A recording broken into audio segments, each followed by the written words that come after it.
Welcome back to Caucus 101. We have given you some of the basics about how the caucus works, but now it's time to actually show you. So we actually did a mock caucus walking you through here, our Channel 8 studios, so you can see what to expect.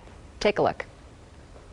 The first thing that will happen is that you will elect a precinct chair and a secretary. What we've already done that. We've chosen Brian Loftus as our precinct chair. He's going to walk us through today. So just think of this as a local gathering. You're not going to see any candidate names. Actually, we're using the names of Muppets just to kind of keep it nice and fair.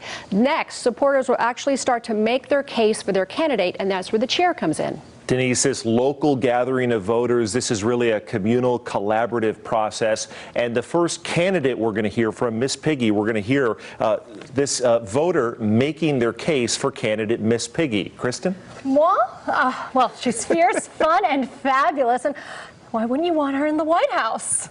Short and sweet, succinct, right to the point, supporting their Miss Piggy. We're going to send it back for the next step of the Nevada caucus. Over to you, Denise.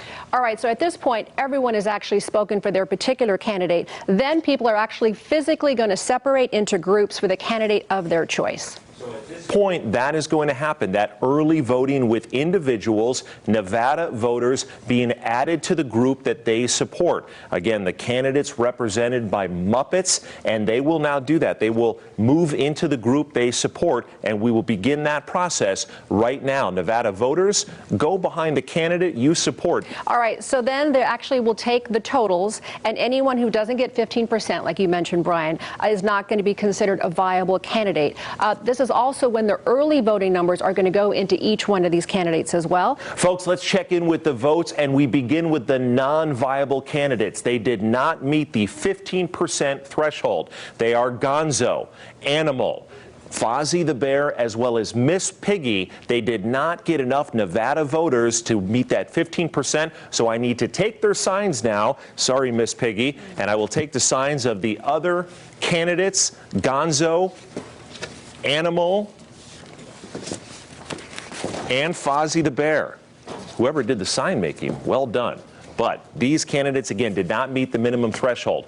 The candidates that did, as we can see, meeting 15%, Kermit and Oscar the Grouch. Now, what do the supporters of the non-viable candidates do? They will now lend their support between Kermit and Oscar the Grouch. We're going to have Oscar the Grouch pitched by one of their supporters. Ron?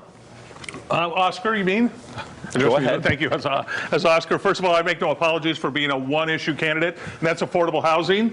That's my platform, beginning and end, is affordable housing is what we're in favor of. Even if it's a trash can, it's a house for somebody, and it is for me, and it has been for years. So please join me as not only a viable candidate, but the best. Affordable housing, a big issue for Oscar the Grouch. Now, the supporters of the other candidates will lend their support between Kermit and Oscar the Grouch, and we begin that process now. Go ahead, voters. So that's what it should look like once you actually re-caucus, and it looks like we actually have two candidates that actually meet the 15% threshold, and that actually could happen at your precinct. That's right, Denise. After the re-caucusing, we can see Oscar the Grouch and Kermit have met that 15% with their Nevada supporters. Next step is they will nominate their delegates and the alternates to go to the county convention. Denise?